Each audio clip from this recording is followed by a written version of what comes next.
नहीं झुकेंगे, नहीं झुकेंगे, हम सब नहीं झुकेंगे, नहीं झुकेंगे, नहीं झुकेंगे, हम सब नहीं झुकेंगे। एक मराठा, एक मराठा, जय जय जय जय जय भवानी, जय जय जय जय जय शिवाजी, जय जय जय जय जय भवानी, जय जय जय जय जय शिवाजी। अरे तुमचं आमचं नातं काय?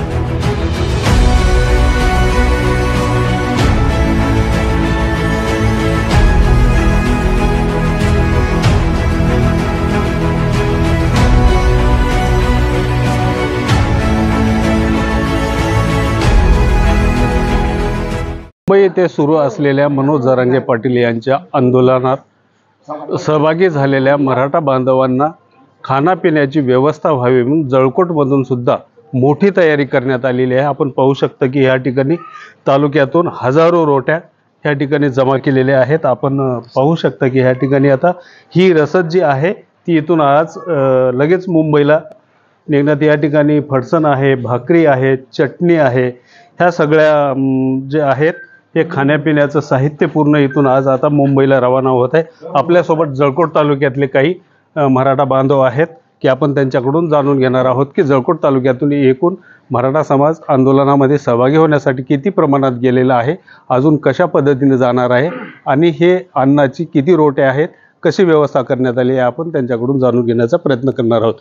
काय सांगाल, किती भाकरी आहेत, ते कशा पद्धतीने आपण व्यवस्था केलेली आहे? आम्ही सुरुवातीला आमच्या 14 मराठा गावातून आणि सर्व समाजातून जो समाज देईल त्यांच्याकडून 14 गावातून पहिलं नियोजन केलेलं आहे आणि 30 ते 40 हजार भाकरी, लोणचं, हिरवा ठेसा, फरसाण, पाणी बॉटल हे असं खाण्याचं साहित्य सर्वांनी दिलेलं आहे। एकूण हे किती हजार लोकांच्या खाण्यापिण्याची व्यवस्था आहे?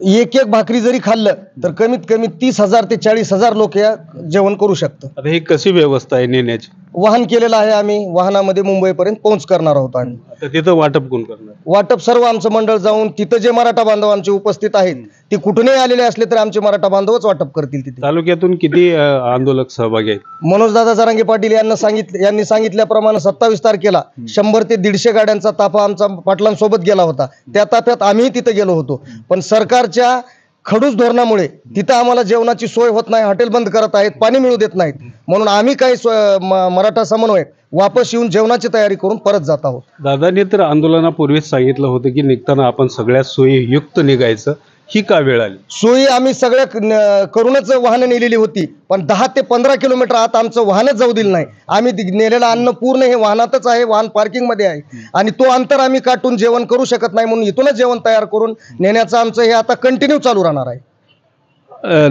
एकूणच पाहिलं तर निश्चित ही परिस्थिती आहे। काही मुंबईहून परत ही रसद नेण्यासाठी आलेले काही आंदोलक आपल्या सोबत आहेत। काय सांगाल, तुम्ही 2 दिवस मुंबईमध्ये होतात, कशी परिस्थिती आहे, आंदोलकांचे काय हाल होत आहेत? परिस्थिती म्हणजे तिथं अशी परिस्थिती आहे की सर्व मराठा समाजाला बाथरूमला किल्ले लावले आहेत व तिथं सर्व जे सरकारी हे आहेत त्याला सगळे लॉक केलेले आहेत, हॉटेल बंद करायला लावले आहेत, पाणी बंद आहे। सगळ्या पूर्ण समाजाची हालत बेकार असल्यामुळे आम्ही गावाकडे येऊन इथून भाकरी, चटणी असं तिकडे पुरवठा करत आहोत सगळं समाज, मराठा समाज।